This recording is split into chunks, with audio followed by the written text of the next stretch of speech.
समझ में आया आप लोगों को कि जो ऑक्सीजन जो रोस्टिंग होता है। अब देखो रोस्टिंग का मैं आपको एग्जांपल बता देता हूँ। रोस्टिंग का एग्जांपल है सल्फाइड। अब कोई भी, जैसे मैंने कहा ZnS, ठीक है, जिंक सल्फाइड एस हो गया। अब इसमें O2 के साथ करेंगे हम रिएक्शन, तो क्या बनेगा? जिंक ऑक्साइड प्लस SO2, ठीक है। और अगर मैंने लिखा PbS यानी लेड सल्फाइड प्लस O2, तो ये बन जाएगा PbO प्लस SO2। अगर मैंने लिया Cu2S प्लस O2, तो ये बन जाएगा Cu2O प्लस SO2, ठीक है। और तो इस तरीके से आपको ध्यान रखना है कि जो जिंक है, zinc sulphide, lead sulphide, copper sulphide, तो इस केस में क्या होगा कि जैसे आप एयर के साथ उसे हीटिंग करोगे, हीटिंग करने के लिए ये ट्रायंगल साइन होता है, इसका मतलब होता है हीटिंग, तो इसको शॉर्ट फॉर्म में हीटिंग कहते हैं। ये जैसे ही लग जाएगा इसका मतलब हुआ हीटिंग, ठीक है। तो हीटिंग करेंगे हम इसे, तो जो सल्फाइड है ये SO2 गैस में चेंज हो जाएगी और आपको क्या मिलेगा? ऑक्साइड मिल जाएगा। तो यहां से हम कहाँ पे पहुंच गए? ऑक्साइड में पहुंच गए। अब इसमें क्या चीज होती है, देखो कुछ इम्प्योरिटी भी प्रेजेंट होती है। अब होता क्या है इसमें, एक चीज मैंने आपको और बताई थी, देखो कि दोनों process below it's melting point होती है। क्यों? बताओ जरा कोई आंसर। अभी मैंने आपको इसका रीजन बताया था कि जो दोनों रिएक्शन है इसमें मेल्टिंग पॉइंट से कम होना चाहिए। क्यों? वाई? जो भी हम हीटिंग करेंगे उसके मेल्टिंग पॉइंट से कम हीटिंग होनी चाहिए, ज्यादा नहीं होना चाहिए। क्यों? हाँ, हेमंत ने सही बताया आंसर। और कोई दिमाग लगाओ कि उसके मेल्टिंग पॉइंट से हम कम हीटिंग क्यों करेंगे, ज्यादा हीटिंग क्यों नहीं करेंगे?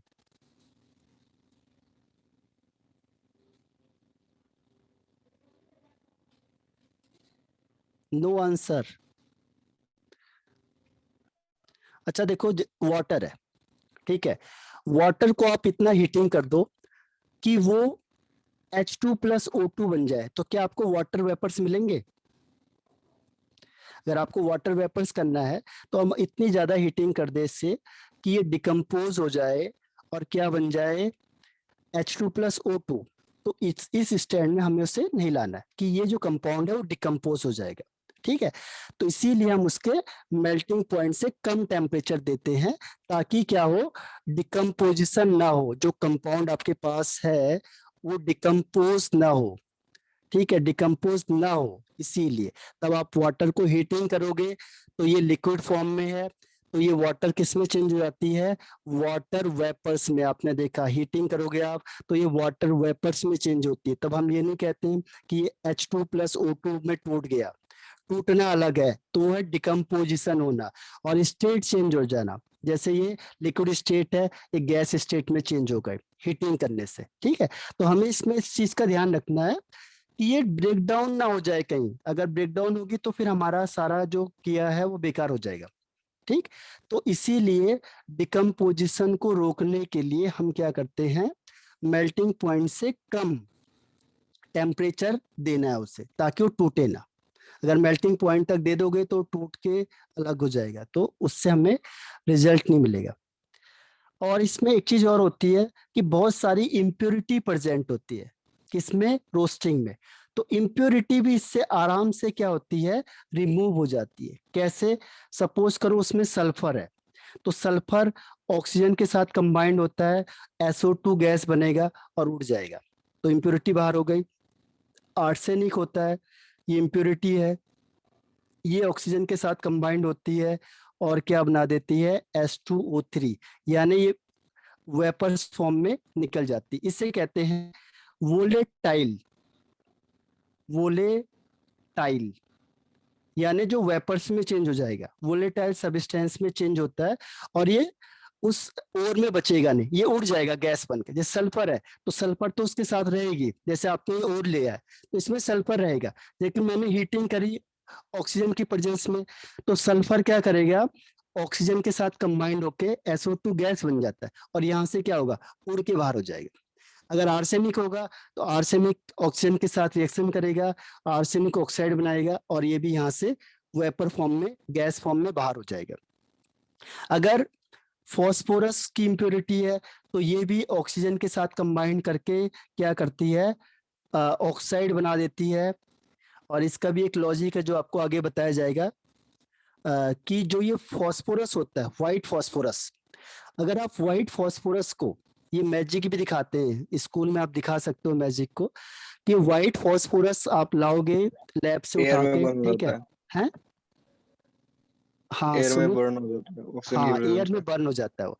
तो ये एयर है, ये क्या होगा, यहाँ पे बर्न स्टार्ट हो जाएगा, इसमें बर्निंग हो जाएगी, ठीक है, अपने आप ही जलने लगेगा ये। तो ये बनता है P2O5 या P4O10। तो ये क्या है, ये इम्प्योरिटी होगी और ये यहाँ से क्या होगी, रिलीज हो जाएगी। तो ये जितने भी ऐसी इम्प्योरिटी होगी वोलेटाइल, वो ऑक्सीजन के साथ कंबाइंड होगी और इससे बाहर हो जाएगी, ठीक है। तो ये सल्फाइड ओर में क्लियर हो गया, sulphide ore, is it clear? Sulphide ore में इतना ही है। Yes sir. ओके, तो ये लॉजिकल क्वेश्चन है, देखो अभी मैं इसके क्वेश्चन पूछूंगा, अभी इसके सारे क्वेश्चन आएंगे आपके पास कि ऐसा क्यों हो रहा है, या रोस्टिक में कौन सी चीज है जो इनकरेक्ट है या कौन सी करेक्ट है। तो इसलिए हर एक चीज को इसमें ध्यान रखना है कि रोस्टिंग में कौन से सल्फाइड यूज होते हैं, डिफाइन कौन सा है, इम्प्योरिटी कैसे रिमूव होती है, और इसमें हम बिलो मेल्टिंग पॉइंट क्यों लेते हैं, और एक्सेस ऑफ एयर क्यों लेते हैं। अभी बता दो चलो इसको, जो रोस्टिंग होता है इसमें एक्सेस ऑफ एयर क्यों लेते हैं हम, एक्सेस ऑफ एयर क्यों लेते हैं हम,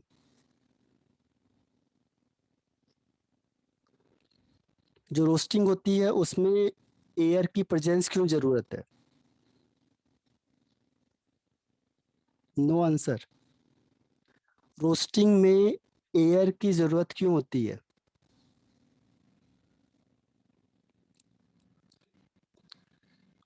तो इसका आंसर है और यूज, हाँ सही कहा है हेमंत ने, बिल्कुल सही आंसर है, अंबिका का भी सही आंसर है। और इसके अलावा देखो ये आपको लॉजिकली स्ट्रांग बनना पड़ेगा इसमें, आप याद नहीं करोगे कभी भी, अगर आपने लॉजिकली स्ट्रांग हो तो आपको याद कभी नहीं करना पड़ेगा। और अगर आप लॉजिकली स्ट्रांग नहीं बन पाए तो आपको उससे याद करना पड़ेगा, बस यही स्टेप होता है। हाँ तो सही आंसर है श्रुति, अंबिका एंड हेमंत। देखो एक्सेस ऑफ एयर की जरूरत क्यों है, क्योंकि जब भी आप किसी चीज को बर्न करोगे या हीटिंग करते हो तो वहां पे आपको पता है ऑक्सीजन रिक्वायर्ड होता है, ठीक है, ऑक्सीजन की जरूरत होती है। लेकिन जब मैं और जो मैंने यूज किया है वो सल्फाइड है, जैसे जिंक सल्फाइड है, अब मैं इसे बर्न करूंगा तो बर्न करने के लिए ऑक्सीजन चाहिए, लेकिन ऑक्सीजन इस ओर में प्रेजेंट ही नहीं होती है, ठीक है, तो मुझे बाहर से सप्लाई करनी पड़ेगी ऑक्सीजन, इसीलिए हमें ऑक्सीजन रिक्वायर्ड होती है। जबकि जो कैल्सिनेशन होता है उसमें क्या होगा, उसमें कार्बोनेट है, जैसे मैंने कहा ZnCO3, तो उसमें ऑक्सीजन ऑलरेडी प्रेजेंट है। तो जब सॉल्यूशन में ऑक्सीजन प्रेजेंट है तो हमें बाहर से देने की जरूरत नहीं है उससे पे, तो उसके लिए रिक्वायर्ड नहीं है। क्यों रिक्वायर्ड नहीं है, क्योंकि ऑलरेडी प्रेजेंट है, ठीक है, ऑलरेडी प्रेजेंट है, इसीलिए अब्सेंस ऑफ एयर है, इसमें ऑक्सीजन नहीं होता है और में, इसीलिए रिक्वायर्ड है। तो ये हमारा थर्ड स्टेप भी फिनिश होता है। अब हम क्लोज पहुंच गए हैं अपने फिनिशिंग के। तो 3 स्टेप में किसी को कोई डाउट?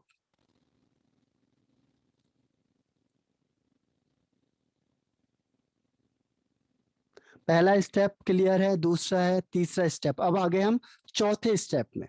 देखो फोर्थ स्टेप, तो लॉजिकली स्ट्रांग बनो ताकि आपको याद ना करना पड़े। आपको ध्यान रखना है कि अगर आप क्वेश्चन पूछोगे, मैंने आपको स्टार्टिंग में कहा था कि आपके दिमाग में होना चाहिए, ऐसा होता तो क्यों हो रहा है, तो उससे आपकी लर्निंग कैपेसिटी इंक्रीज होती है, ध्यान रखना। और आपको याद कम करना पड़ेगा, समझ में भी आएगा और वो आपके दिमाग में भी रहता है, नहीं तो फिर आपको लर्न करना पड़ेगा। 2 स्टेप हैं बस। अब स्टेप 4 में क्या होता है, देखो रिडक्शन। अब रिडक्शन क्या हुआ कि जब मैंने ऑक्साइड में चेंज कर दिया, कोई चीज मैंने ऑक्साइड में चेंज कर दी, एक्स और वाई, अब मैं इसका रिडक्शन करूंगा। रिडक्शन का मतलब क्या होता है? Removal of oxygen. तो उसमें ये भी क्वेश्चन पूछता है वो कि पहले मैंने इसको ऑक्साइड में चेंज किया, जैसे कार्बोनेट है सपोज, ये ले लिया मैंने ZnCO3, तो आपको क्या क्वेश्चन पूछेगा कि Zn को पहले मैंने चेंज किया Zn ऑक्साइड में, और फिर मैं इसको ऑक्सीजन को रिमूव कर रहा हूँ, यानी मैं रिडक्शन करा रहा हूँ। रिडक्शन मतलब रिमूवल ऑफ ऑक्सीजन। पहले मैंने सबको ऑक्साइड में चेंज किया, देखो थर्ड स्टेप में क्या था कि जितने भी हो रहे हैं उसे ऑक्साइड में चेंज कर दो। अब ऑक्साइड में चेंज करने के बाद क्या करेंगे, अब ऑक्सीजन को निकालेंगे हम, अब ऑक्सीजन को निकाल के जिंक में चेंज करना है, यानी रिडक्शन करेंगे।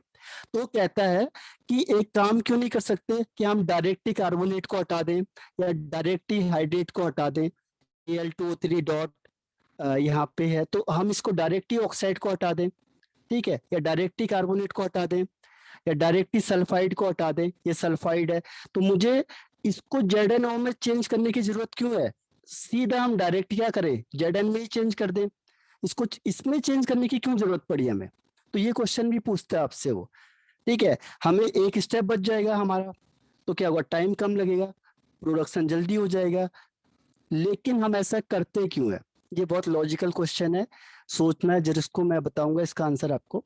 लेकिन ये भी क्वेश्चन पूछा हुआ आपके बोर्ड में कि एक स्टेप हम क्यों लेते हैं। देखो आप खुद ही सोचो कि मैंने जिंक सल्फाइड लिया, जिंक कार्बोनेट ले लिया, या कुछ और ले लिया, पहले मैं उसे जिंक ऑक्साइड में चेंज किया जिसमें कैल्सिनेशन या रोस्टिंग करा, ठीक है। अब कैल्सिनेशन रोस्टिंग के बाद अब मैं इसे रिडक्शन कर रहा हूँ, यानी रिमूवल ऑफ ऑक्सीजन कर रहा हूं मैं इसे। तो कहता है कि हम डायरेक्ट ही क्यों नहीं कर सकते इसे, इसको हम इतना लंबा क्यों खींच रहे हैं। तो आपके माइंड में किसी के दिमाग में क्वेश्चन हो, क्योंकि आपने पहले भी पढ़ा हुआ है, तो बता सकता है ऐसा क्यों हुआ। सोच के कुछ भी आंसर बता दो जो आपको लगता है। गलत सही से कोई मतलब नहीं, पहले तो हम सीख रहे हैं, तो उसमें होती रहती गलतियां, लेकिन जो आपके दिमाग में हो क्वेश्चन, ऐसा क्यों हुआ है। ZnS से ZnO में चेंज किया हमने थर्ड स्टेप में, अब फोर्थ स्टेप में हम रिडक्शन करके इस ऑक्सीजन को हटा देंगे, तो हमें इसकी जरूरत क्यों पड़ी। हाँ, हेमंत का आंसर तब भी सही है, और अंबिका ठीक है। इसके अलावा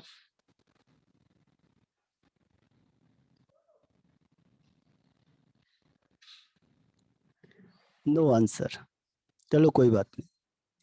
देखो मैं आपको इसका आंसर बता देता हूँ, ये आपने थर्मोडायनेमिक्स चैप्टर में पढ़ा होगा, उसमें होता है एक वैल्यू होती है डेल जी की वैल्यू। डेल जी की वैल्यू अगर नेगेटिव होती है तो रिएक्शन आसान हो जाती है, ठीक है।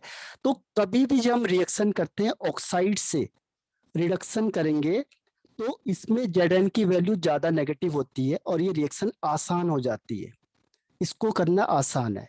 थर्मोडायनेमिक्स के टर्म्स में हम क्या कहेंगे कि डेल जी की वैल्यू ज्यादा नेगेटिव हो जाती है, यानी ये स्पॉन्टेनियस रिएक्शन हो जाती है। लेकिन जब हम डायरेक्ट चेंज करेंगे कार्बोनेट से हाइड्रेटेड से, तो इसमें हमें बहुत ज्यादा अमाउंट ऑफ एनर्जी देनी पड़ेगी, यानी ये नॉन स्पॉन्टेनियस होती है, इजिली नहीं होती है, इसलिए बहुत टफ रिएक्शन है, यानी डेल जी की वैल्यू यहाँ पे प्लस होती है। नॉन स्पॉन्टेनियस रिएक्शन होती है तो हमारी हीट भी ज्यादा लगेगी, और इसलिए हम आसान करने के लिए क्या करेंगे, इसको इसमें चेंज करेंगे। ये तो ऐसी जैसे एक घर है, यहाँ पे ये स्टेयर लगे हैं आपके पास, और एक आपके पास यहाँ रस्सी लगी हुई है कि रस्सी से खींच के आप चले जाओ, और एक है स्टेयर है, स्टेयर से जाओ।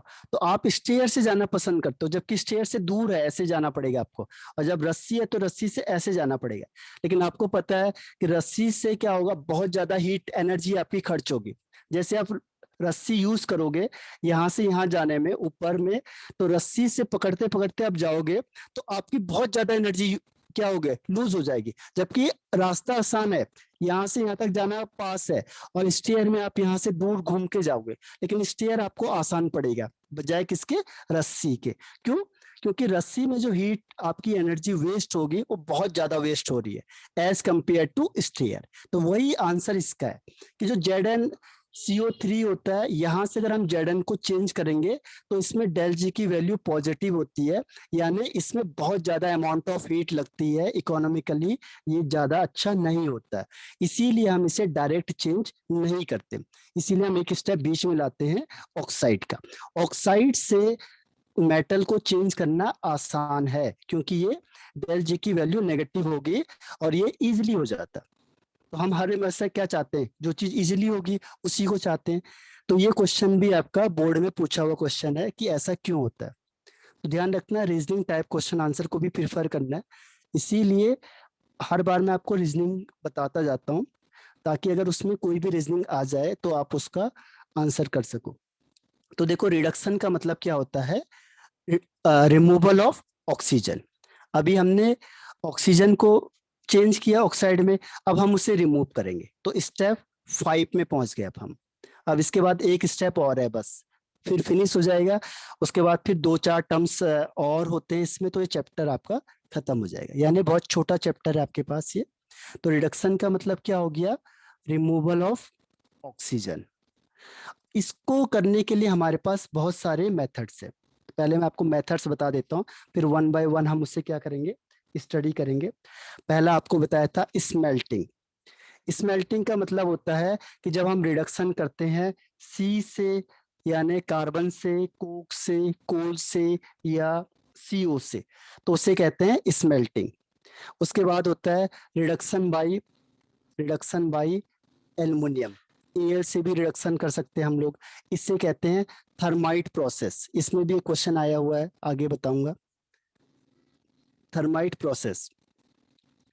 इसके बाद आता है रिडक्शन बाई हाइड्रोजन से भी होता है, ऑटो रिडक्शन होता है जिसमें अपने आप रिडक्शन होता है। तो जो ऑटो रिडक्शन वाले होते हैं, ऑटो रिडक्शन, इसमें पार्शियल रोस्टिंग होती है, ध्यान रखना, पार्शियल रोस्टिंग होती है, पार्शियल रोस्टिंग होती है। इसके नाम कौन कौन से होंगे, इसके नाम होते हैं CUS, क्या होगा प्रभु, PS, ध्यान रखना।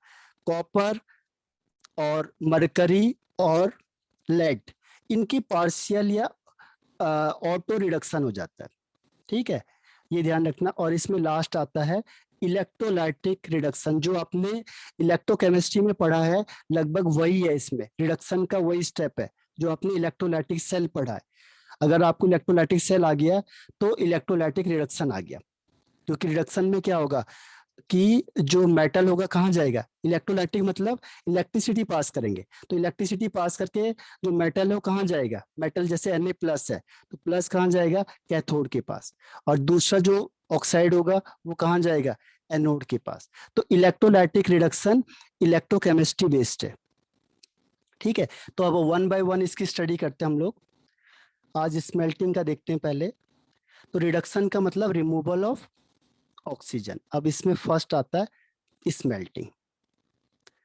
स्मेल्टिंग का मतलब क्या होता है कि जब हम जो रिडक्शन करते हैं वो किसका करेंगे, जो रिडक्शन होगा यानी किसके थ्रू होगा वो, इसमें रिड्यूसिंग एजेंट कौन सा है, रिड्यूसिंग एजेंट कौन से होंगे, कार्बन होगा, यानी कोक भी कहते हैं उसे, कोल भी कह सकते हैं, और CO कहते हैं, ठीक है। तो ये रिड्यूसिंग एजेंट होगा, यानी कि जो एक्सट्रैक्शन ऑफ होगा मेटल का, एक्सट्रैक्शन ऑफ मेटल किससे, फ्रॉम मेटल ऑक्साइड।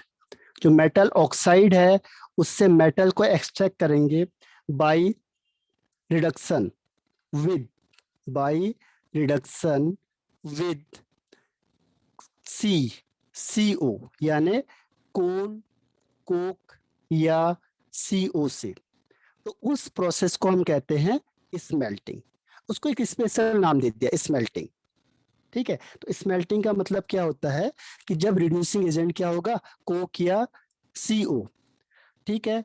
और इसमें एक चीज का ध्यान रखना है, कार्बन को हम तब लेंगे जब ये हाई टेम्परेचर होगा। तो हाई टेम्परेचर में कार्बन क्या होता है, बेस्ट रिड्यूसिंग एजेंट होता है, यानी ये अच्छा काम कब करेगा, जब हाई टेम्परेचर होगा। तो और जब लो टेम्परेचर होगा तो जनरली हम किसको यूज करेंगे, CO को। ध्यान रखना, लो टेम्परेचर के लिए लगभग 645 के आसपास होता है, इससे कम होगा तो हम CO को प्रिफर करते हैं, वो बेस्ट रिड्यूसिंग एजेंट होता है। और अगर इससे ज्यादा टेम्परेचर होगा तो हम C को प्रिफर करते हैं। ठीक है, तो जब रिडक्शन इसके थ्रू होता है तो उसे कहते हैं हम स्मेल्टिंग। ये डेफिनेशन समझ में आ गई? Is it clear? अब इसके एग्जाम्पल से समझा देता हूं आपको। जैसे ऑक्साइड है, अभी तक हमने काम क्या किया, ऑक्साइड में चेंज कर दिया। अब मैंने कार्बन के साथ हीटिंग कर दी तो ये बनेगा Zn प्लस CO सॉरी। दूसरा, अगर कम ऑक्सीजन होगा तो CO बनेगा, और ज्यादा ऑक्सीजन होगा तो CO2 बनेगा। जैसे ज्यादा ऑक्सीजन है इसके पास, तो जैसे मैंने कार्बन के साथ रिएक्शन करा तो ये बनेगा Fe प्लस CO2। ध्यान रखना, जिसमें ज्यादा ऑक्सीजन होंगे तो CO2 बनेगा प्रोडक्ट में, और अगर कम ऑक्सीजन होंगे तो क्या बनेगा, CO बनेगा। तो देखो Fe3O4 sorry, Fe3O4, Fe3O4, O4 ज्यादा है तो CO2 गैस बना, O3 ज्यादा है तो CO2 बना, यहाँ पे एक ही O है तो CO बनेगा। ठीक है, तो कम ऑक्सीजन होंगे तो CO बनेगा, जैसे CuO प्लस C, तो ये बनेगा Cu प्लस CO। ठीक है, ऐसे NiO, निकिल ऑक्साइड है, इसमें C से कराएंगे तो ये बनेगा Ni प्लस CO। ठीक है, ऐसी SnO2 plus C gives Sn plus CO2। कोई भी देखो, हमने अभी तक ऑक्साइड में हमारा काम क्या था, अभी तक हमने जितने भी और था उसे ऑक्साइड में चेंज कर दिया। अब कार्बन को हमने उसमें इंट्रोड्यूस कराया तो ये उसे मेटल में चेंज करेगा, CO2 फॉर्म हो जाएगा। अब देखो इसमें क्या है, सबसे मेन चीज क्या है कि कैल्सिनेशन कहाँ पे यूज होता है, ये लगभग 90% यही यूज होता है। ध्यान रखता, क्यों? क्योंकि सस्ता पड़ता है, कोयला सस्ता है, आराम से यूज हो जाएगा। जो और चीज होती है इलेक्ट्रोलाइटिक होता है वो महंगा पड़ता है, क्योंकि इलेक्ट्रिसिटी महंगी हो जाती है। तो वहां पे उन मेटल को हम लेंगे जो प्रीशियस होते हैं, जो ज्यादा एक्टिव होते हैं। ठीक है, तो कॉपर के लिए हम कौन सी चीज यूज करेंगे, ध्यान दो। देखो मैं आपको रिएक्टिविटी सीरीज आपको पढ़ी थी कि लिथियम के बाबा, सरदार, काका, नाना, मांगे, आलू, पानी में, मैंने, जिंदा, क्रो, फ्राई कर दिया, कोई नहीं सुने, प्रभु, हाइड्रोजन की, हाइड्रोजन को नहीं लेना है इसमें। ठीक है, फिर CU आ गया, क्यों? तो जिंक से लेके, देखो फिर से मैं आपको याद दिला रहा हूं, जिंक से लेके कॉपर तक कि जितने भी एलिमेंट आएंगे उसको हम कैल्सिनेशन से क्या कर सकते हैं, रिड्यूस कर सकते हैं, स्मेल्टिंग से सॉरी। स्मेल्टिंग के लिए कौन सी चीज यूज होगी, ध्यान रखना, किस एलिमेंट को करेंगे, जो लीस्ट रिएक्टिव होते हैं या मिडिल होते हैं। ये हाईली रिएक्टिव है तो ये हाईली रिएक्टिव के काम नहीं करता, क्योंकि ये तो बहुत ज्यादा रिएक्टिव होते हैं। तो इस हाईली रिएक्टिव के लिए कार्बन कुछ काम नहीं कर पाएगा, वो कहेगा मेरे बस का नहीं है। ठीक है, ध्यान रखना, कार्बन हाईली रिएक्टिव एलिमेंट का रिडक्शन नहीं कर सकता है किसी भी हालत में, केवल ये मॉडरेट या लीस्ट वालों का करता है। ठीक है, मॉडरेट वाले हैं जनरली। तो स्मेल्टिंग यानी कार्बन और CO किसका करेंगे, Zn से लेके CU तक जितने भी एलिमेंट प्रेजेंट होंगे उसका हम क्या करते हैं, यहाँ पे रिडक्शन करते हैं। किसकी हेल्प से, with the help of carbon and CO, carbon monoxide. तो याद रहेगा आपको, जिंक से लेके कॉपर तक जितने भी एलिमेंट होंगे उनका जो रिडक्शन होगा वो किसके थ्रू हो सकता है, स्मेल्टिंग के थ्रू। और ये सबसे ज्यादा इजी है, मतलब इकोनॉमिकली सबसे बेस्ट है। तो सबसे ज्यादा जो यूज करते हैं हम इसमें 90 से 95% तक वो स्मेल्टिंग का यूज करते हैं। क्योंकि जब हम किसी चीज को निकालेंगे और हमें फायदा ही नहीं होगा तो उसे निकाल के फायदा क्या है? तो कम से कम जो लगेगा, कम खर्चा आएगा, वो इसी में आता है, स्मेल्टिंग में। तो मैक्सिमम हम ट्राई करते हैं स्मेल्टिंग का। तो ये याद होगा आप लोगों को। इसमें क्वेश्चन आता है कि स्मेल्टिंग किसे कहते हैं। दूसरा, आपको कोई भी रिएक्शन दे देगा, बोलेगा बताओ ये किसमें, इसमें रिड्यूसिंग एजेंट कौन सा लेंगे। तो दो चीजें तो आपको ध्यान रखना है, अगर इससे इसके बीच में आ गया तो इसका मतलब उससे कार्बन या CO से हम क्या कर सकते हैं, रिड्यूस कर सकते हैं। क्लियर हुआ यहां तक? बताओ। लगभग 40% के आसपास हम खत्म कर चुके हैं अब। कल और परसों में लगभग खत्म हो जाएगा, यानी 2 डेज में, 2 से 3 डेज में। तो मैं आपको क्वेश्चन दूंगा इसके करने के लिए। थोड़ा इसमें और भी है पॉइंट, लेकिन बेसिक यही है, बस इसी में सब कुछ आता रहेगा। शुरू से लेकर लास्ट तक हम इसी के बारे में बताएंगे। तो यहाँ तक समझ में आ गया सबको? रिप्लाई करो। कोई चीज रिपीट करनी है तो मैं दोबारा रिपीट कर देता हूँ उसे। लॉजिकली आना चाहिए। अगर आपको ये लगता है कि ऐसा क्यों हुआ, तो आप मुझे पूछ सकते हो कि यहाँ पे ऐसा हुआ है तो क्यों हुआ है। ठीक है, वो सारे क्या है, लॉजिकली हैं। इसके भी सारे लॉजिकल आते हैं। वो आता है एक इलिंगम डायग्राम, जो डेल जी का मैंने आपको बताया था। जब भी आप थर्मोडायनेमिक्स पढ़ते हो, मैंने कहा था ना कि थर्मोडायनेमिक्स क्या बताएगा आपको कि रिएक्शन होगी कि नहीं होगी। तो जैसे ये कॉपर आएगा तो थर्मोडायनेमिक्स मतलब गिव्स फ्री एनर्जी, तो वो तुरंत ये बता देगा कि ये कार्बन के थ्रू रिडक्शन होगा या नहीं होगा, यानी ये रिएक्शन हो सकती है नहीं। मैंने आपको कहा था स्टार्टिंग में कि थर्मोडायनेमिक्स सिर्फ ये बता पाया कि ये रिएक्शन होगी या नहीं, एक्सोथर्मिक है या एंडोथर्मिक है, वो थर्मोडायनेमिक्स का काम है। तो थर्मोडायनेमिक्स की हेल्प से हम निकालते हैं। तो थर्मोडायनेमिक्स में कौन सा फैक्टर है, वो डेल जी, यानी गिव्स फ्री एनर्जी। इसके बेस पे हम किसी भी चीज को बता सकते हैं कि ये रिएक्शन फिजिबल है या नॉट फिजिबल है, एक्सोथर्मिक है या एंडोथर्मिक है। सारा का सारा जो आंसर है वो एक फैक्टर देता है जनरली, डेल जी वाला। तो इसी के बेस पे हम इसको आगे एक्सप्लेन करेंगे कि ये चीज ऐसी हुई तो क्यों हुई, या ऐसी नहीं हुई तो क्यों नहीं हुई। ठीक है, वो थर्मोडायनेमिक एस्पेक्ट से आता है। तो ये आज का हम यहीं पे फिनिश करते हैं इसे, थर्मोडायनेमिक्स में, सॉरी रिडक्शन में। बाकी भी आप देख लेना एक बार, और फिर रिफाइनिंग रह जाएगा। फिर रिडक्शन में सब ऐसी है, ऑक्सीजन हटाना हमने हर एक से। तो आज मैं यहीं पे ऑफ करता हूँ। ठीक है, bye bye and have a nice day.